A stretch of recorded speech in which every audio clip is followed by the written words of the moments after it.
Hi, and thank you for listening to Dream 10X Radio, where we interview people attempting to live extraordinary lives. Our twofold purpose is to both direct and inspire people bold enough to do the same. Dream 10X. Face your fears and make your life count.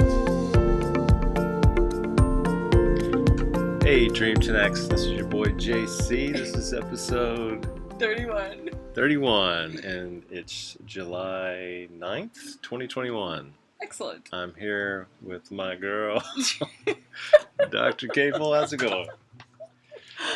Good. We're on vacay here in Molokai, and I don't know if you can hear the ocean in the background and the music at the restaurant next door. It's pretty chill. We're relaxed. Sitting on our lanai. Doing some reading this week, and this week we're talking about a book called Genius Makers by Cade Metz. And this is a really interesting book about the history of machine learning and artificial intelligence.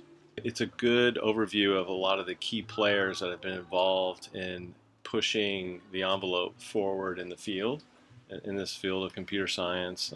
I guess it's mostly computer science, could also be psychology and biology and all that good stuff, robotics, but cybernetics, yeah. And how the big tech companies have gotten involved and done an arms race of sorts in the field now, and how it all started. And it all centered around Geoff Hinton, who was a researcher in the area, in this field of research. And I find him a really fascinating character for many different reasons. First of all, he's got back issues, so he never sits down, which that alone just makes him a really colorful character. So wherever he goes, he does not sit down. He can't go anywhere if he has to sit down. Wow. And if he has to sit down, he doesn't go.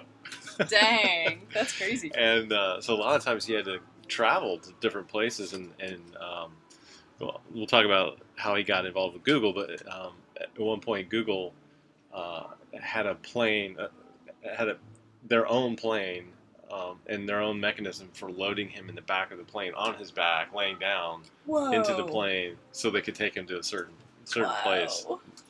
And anyway, just really another really interesting thing about him is that his grandfather or great grandfather, who was a mathematician, physicist, scientist type, who coined the term tesseract. Oh, no kidding. Oh, that's freaking cool. And that was my favorite, like this concept about the fourth dimension. Yeah. That was like one of my favorite things about A Wrinkle in Time by Madeleine L'Engle, that book.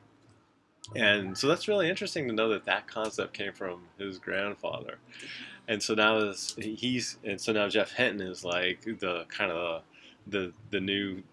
I don't know. I'm still learning about this space, and that's why I wanted to read this book as a software engineer, to get more information about what's really going on in this whole space, because I think a lot of the information about machine learning, or a lot of the research about machine learning and artificial intelligence, is siloed in these big tech companies, and I don't think the world really knows what's going on.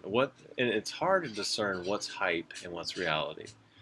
And so reading books like this for me helps to kind of get to the reality of the situation. The concept of artificial intelligence and using computers to create a human-like brain, the idea has been around forever, right? It's been in science fiction. It's been in our culture for a very long time. And I guess in the 50s, we started making inroads in that area. The Navy was doing some research in there, and they had this thing called the perceptron that could read cards and figure out where objects were on these cards, but it was a really flawed technology and it wasn't that great. And that was when the first neural networks started coming about. And neural networks are behind everything machine learning and what we're calling artificial intelligence nowadays. And one of the researchers who came out against that type of work, specifically the perceptron and stuff, was a professor from MIT called Marvin Minsky. And so things kind of chilled out in the area. We didn't really have the computing power that we needed to move things forward at the time, and so there was kind of a what do they call it, a cold period, or there was a period in time where, between like the 50s and the 80s, where there wasn't much happening in the field of research for machine learning.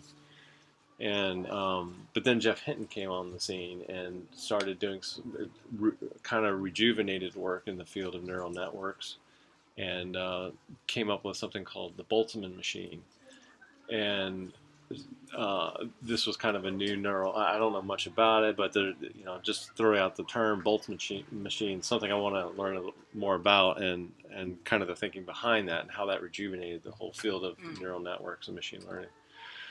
So that was one key concept that he brought to bear, brought to the forefront of people's minds then. And another concept was backpropagation, which was another technical term. In my mind, in my understanding so far, it's when you push data through the first pass through a neural network.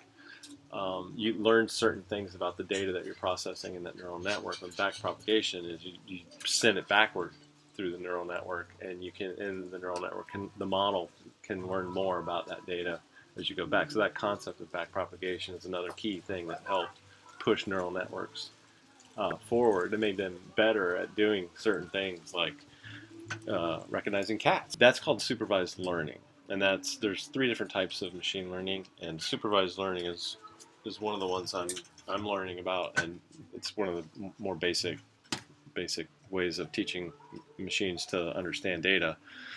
And basically all it is you have a big data set, and then a human goes through the data set and says, so say you want to teach a machine to learn what a cat looks like.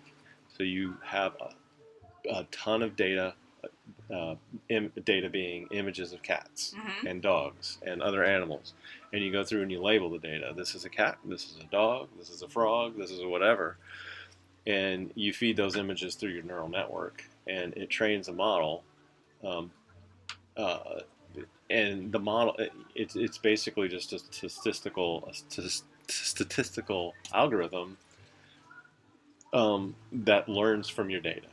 So as a computer programmer, I write code to teach a computer how to do something. So machine learning is a different paradigm. It's you're teaching a computer how to learn something by feeding it a bunch of data, and you're labeling that data appropriately, so it can figure out whether or not to mark something as.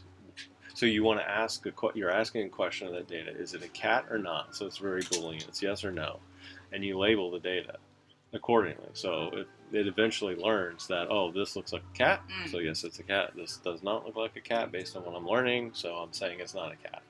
And so basically, you're teaching a machine to learn something rather than programming it. Yeah. So the paradigm is you're creating a much more flexible thing, so that you a more flexible piece of software, because the computer can learn things as it's going, and can get smarter as it's going, and get better at what as it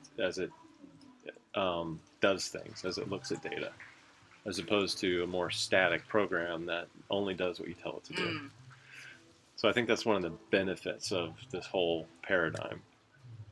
But anyway, that's this book by Cade Metz, Genius Makers, is a much broader look at the players involved and kind of the history of how things have gone. And it starts off with Geoff Hinton, the researcher, and 2 of his students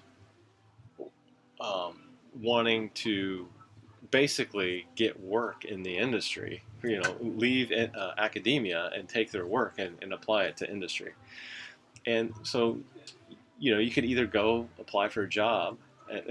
This is one of the genius things of this book that I took away. You could either go apply for a job as individuals and get paid, a salary. Yeah. Or you can form a shell company. So he took 2 of his students and he kind of formed a shell company. And all they had was the research body of knowledge that they had in their heads. And they called it DNN research, for deep neural network research. And they had no software product. They had no patents. They had nothing. All they had was the name and themselves. Yeah. And just because they formed a company and they had 3 people involved, all of a sudden their value went through the roof. That's wild. And I thought this was just genius. So instead of applying to companies individually or together and making salaries, they formed a company, and then they tried to sell themselves to a company. Just brain trust. It's brain trust. They're a brain trust. They're selling themselves as a brain trust. And this goes back to what we talked about a long time ago about selling or pitching teams of employees to companies instead of individuals, because I think the teams together have a much greater value than the individuals. Yeah. But anyway, so this is what he effectively did. DNN Research went and they bid themselves. They decided with their lawyer that they should sell themselves to the highest bidder, basically. And so you had the big companies like Google and Baidu from China, and Microsoft, and I think there was somebody else. There's some other companies, and they decided to do the bidding over Gmail. So a company would send in a bid to their Gmail account, and they would look at it, and they would decide whether or not they wanted to take it or whatever. And another key point here was, since Google was one of the big companies bidding on them, they were concerned that Google could read all the emails and could see what other people were bidding. Yeah. And I thought that was really. Does anybody else think or care that Google can read your email? Yes, of course they can read your email. Yeah. Whatever you send on Gmail, they can read, and that's why they're so powerful. They know what everybody is thinking. They're like Santa Claus. They know what everybody is doing. They're like Santa Claus. Yeah. They see you when you're sleeping, they know when you're awake. Yeah. And so that was just one little thing pointed out in the book, and then they just kind of glossed over it, and Hinton was like, well, I'm sure they're not going to read our email. It's fine. But that really stuck out to me, like, holy crap, we need to think more about that. They can totally read all our email, and I'm sure they are, and I'm sure they've got, big data processing going on, and, against all the emails that are, what's the world thinking? What's the world, what kind of emails are going back and forth between everybody? Yeah. Anyway, that jumped out at me in this book. But anyway, so of course Google ultimately won the bid. Ironically, $44 million they paid for these three guys who had no software product, no nothing. That's brilliant. So yeah, that was great. Very, very cool start to the book, I thought. A lot of really interesting concepts there. And then, of course, the value they brought to Google was billions of dollars worth. So I think, even though they sell it for $44 million, the value that they brought the world far and away exceeded what they sold to Google for. So this basically started a whole arms race in artificial intelligence or machine learning. I won't say artificial intelligence because I don't think we're there yet. But definitely machine learning. So when you think about artificial intelligence, what do you think what ingredients do you need to create an artificial intelligence? That's a good question. I would say some sort of a brain, a neural network. Okay. Well, I don't know if a neural network is actually a brain, but you need a brain. But what are the core ingredients, do you think? How would a machine become an artificial intelligence? Okay, so a machine has to see, right? It has to see you. Oh, you're making very basic. Okay. Yeah. I mean, you're square one. This is I'm on we're creating something very So the first thing a machine has to, not the very first thing, but one thing a machine has to do, it has to be able to see. It has to be able to see your body language. It has to be able to interpret visual things, the world around it. But it has to see what's going on. It has to hear what's going on. It has to be able to interpret what it's hearing. Mm-hmm. Not only sounds, but language, what's being spoken. And intonation. All those things. Inference, what's reading between the lines, all those complex things that humans do. So those are the two big ingredients, I think, are seeing and hearing. And so those are two of the big things that machine learning is working on using neural networks right now. So a lot of image processing work has, exploded onto the scene, recognizing cats in images. That's one big thing. Drawing bounding boxes around types of things that interest you in a video or things like that. And now language has become another thing. Being able to interpret language, which I can't even imagine right now how complex that is to interpret, to understand one language. You speak to a computer and it can understand. It can break down. It can convert your audio to text and understand what you're saying. But not only that, but can translate to other languages too. All that is in the works. It's very complex stuff. There's a software when I broke my hand that I used called Dragon something. Dragon Speak? Yeah, and it was awesome because it learned how I spoke and it would adjust. Mm-hmm. Like after a few times, it would be like, oh, this is what she means when she talks fast and saying this. Mm-hmm. So it was really cool to watch it learn. Uh-huh. Yeah, that's been around for a long time too, I think. Oh, well, new to me. Yeah, I've never used it. The book talked about how the CEO of Google demonstrated an Android app that basically a bot that could make reservations, do things on your behalf asynchronously. That's cool. You could tell it, hey, will you make a reservation for me at McDonald's tonight at 5 or what, some restaurant. And it could call the restaurant and interact with the person and using human inflection and all that and make the reservation for you. At McDonald's. Or wherever, whatever restaurant. That's probably where I would go, but, other people would go someplace else. But so these core competencies, I guess, for a human brain or machine learning are helping to enable those core competencies, being able to see things, being able to hear things and interpret them, being able to speak and interact with humans. Ian Goodfellow is another name that I pulled out of here that really intrigued me because he is the guy who came up with the concept of generational adversarial neural networks. What does that mean? Or GANs. Basically, he figured out a way to use two neural networks to teach each other how to generate an image that looks lifelike. Oh, that's cool. Completely lifelike. Like a human cannot tell the difference that between a real person and the image that it.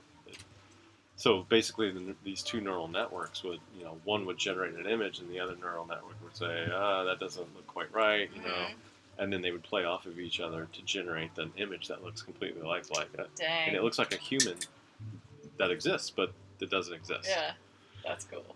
And so it's cool technology, but it's creating this whole new thing. Like, okay, what if these machines are saying that things happened online when they didn't? We talked about this this week, how we read stuff online that is BS when we experience it in real life, like this beach that we went to. We read online that you should, under no circumstances should you swim. It's so dangerous. And then we go there and there's a bunch of school kids just swimming. Little kids, like what were they, 5 years old? Yeah. They were out there swimming, no problem. We're like, well, just don't believe everything you read online. And this brings to light that it's getting harder and harder giving the power of machine learning to discern what's real, what's not real, if you're just focused on online all the time. Yeah. So I don't know. I thought that was really interesting. That you need to experience the real world. Don't trust everything that you're seeing online now. That brought all that fake news stuff that came out recently, and because machine learning is facilitating the creation of so much in fake stuff in terms of news and text and imagery, and even videos. I mean, apparently there were some computer-generated videos of Trump speaking Chinese and all that, and it looked totally real, sounded totally real, but it was totally fake, totally generated.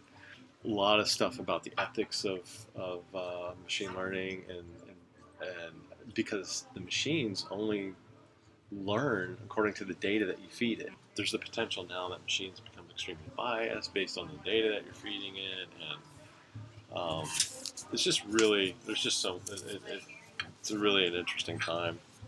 Another guy that jumped out at me was Andrew Ng, Stanford professor. I've taken some of his courses on Coursera, and of course he's the founder of Coursera. That's why his name is familiar. Okay. The thing I did not know about him is he was kind of a naysayer of neural networks early on, and the guy that kind of swayed him, this is really interesting, is a guy named Jeff Hawkins, who was the founder. He invented the Palm Pilot. Oh, no way. Jeff Hawkins. You worked on the Palm Pilot. I did for a long time. Yeah, Jeff Hawkins invented the Palm Pilot, but his real interest was in developing a brain, a computer brain. And he wrote a book on intelligence, and I'm interested in taking a look at that as well. But when Andrew Ng read his book, that kind of swayed him to become more of a proponent of neural networks and kind of a Jeff Hinton proponent as well. And so now Andrew Ng teaches a bunch of machine learning classes on Coursera, and Very cool. I've even taken some of them. Very interesting. And I just thought that was really cool to make those connections about how. And in fact, Andrew Ng, was so influenced how became such a big proponent of machine learning and artificial intelligence that he started pitching Google on the thing, and got them going on that, and then there was a whole discussion on DeepMind. Let's see, is it DeepMind or Google Brain? That's what I was kind of confused about. There's Google Brain and there's DeepMind. DeepMind was an acquisition by Google. It's a London-based company started by Dennis Hassabis, I think his brother. Apparently, Google Brain is the half of it's kind of split brain. There's Google Brain, there's DeepMind, and both within Google.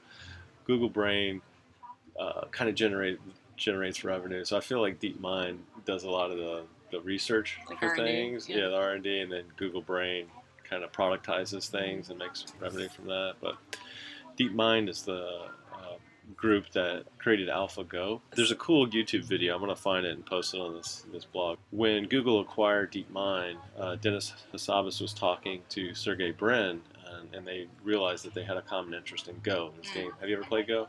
I've never played Go either. Apparently it's much more complicated than chess. It's like 3D chess or something like that. And it's very popular in Asia. But anyway, they got to talking and shared an interest. And then Hassabis said, I want to create a mind that can beat anybody at Go. Brin thought that was impossible. So he went ahead and used DeepMind to go ahead and I don't know, you don't call it an algorithm, but you call it a program or a mind or whatever, an ability, computerized ability to play Go that beat the top players in the world. Wow. And that was like a pivotal moment because Go is so much more complicated than chess. And is it like Mahjong? I don't know. I don't know what it's like. I don't know anything about it. But of course, IBM had a computer that beat Garry Kasparov, Deep Blue, in chess. So this was like the next level of computing power to beat a human, beat a world champion at Go. And so a lot of people were both excited and scared at the same time that machines were now performing at that level. Yeah. They were able to beat a world champion, a couple world champions ago. Here's the other cool thing about that. These champions were able to enhance their game once they were beat by the computer because they saw a way of playing that the computer played that they had never seen before, and they were the world champions. So nobody could beat them in the world. They were the best.